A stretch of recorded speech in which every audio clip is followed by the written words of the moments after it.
Bonjour, j'espère que vous allez bien. Je suis très heureuse de vous retrouver aujourd'hui. Nous allons donc parler aujourd'hui de la respiration à utiliser lorsqu'il fait très très chaud.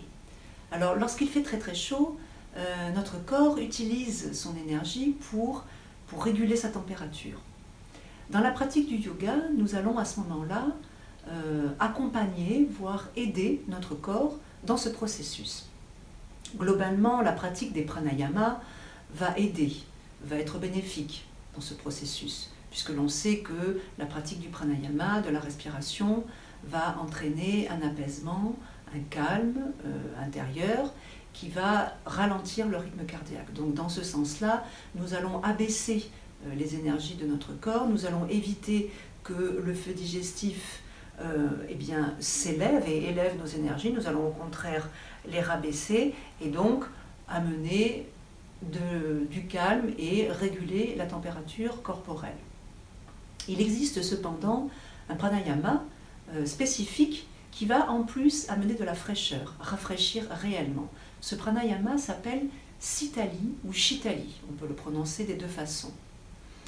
Pour pratiquer ce pranayama, nous allons mettre notre langue en tuyau et la sortir de notre bouche. Comme ceci. Si nous n'y arrivons pas, nous pouvons poser le bout de notre langue contre nos incisives supérieures. Comme ceci. Et fermer plus ou moins notre bouche. Ensuite, une fois qu'on a installé notre langue d'une ou de l'autre façon, nous allons étirer notre menton vers la poitrine et nous allons inspirer en amenant notre menton vers le plafond. On va le faire ensemble.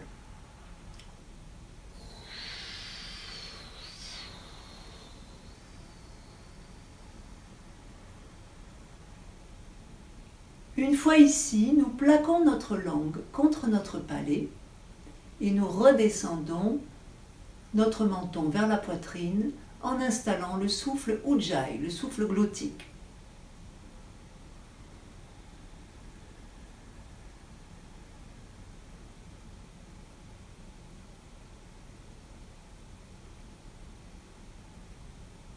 Voilà, et on va bien au bout du mouvement, dans un sens et dans l'autre.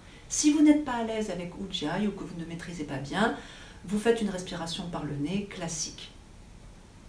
Alors, on va recommencer ensemble et on va le faire 3 fois.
Voilà.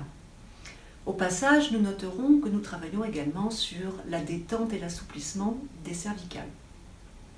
Donc voilà pour Shitali.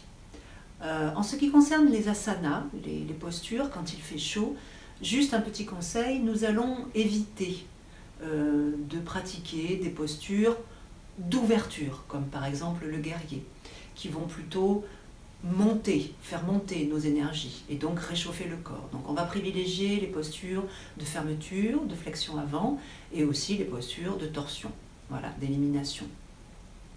Par rapport à Shitali, je vous conseille de faire au moins 6 cycles pour en ressentir réellement les bénéfices, voire plus bien évidemment, 10, 11, 12, voilà, tant que vous êtes bien, vous pouvez continuer. Et vous allez alors ressentir réellement de la fraîcheur dans votre corps, comme si on mangeait un petit bonbon à la menthe, par exemple. Là, ça descend dans la gorge et même peut-être un petit peu plus bas.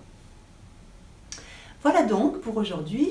Ah oui, et puis si je voulais vous dire aussi, ça ne peut pas être mauvais, bien au contraire, s'il fait très chaud, vous pouvez aussi, un petit conseil pratique, eh bien mouiller vos extrémités si vous en avez la possibilité, donc les mains, mais aussi les pieds et la tête. Passer votre tête sous de l'eau froide ou de l'eau fraîche peut faire beaucoup de bien. Voilà, chers yogis, yoginis. Je vous souhaite une très belle journée et je vous dis à très bientôt. Merci, namasté.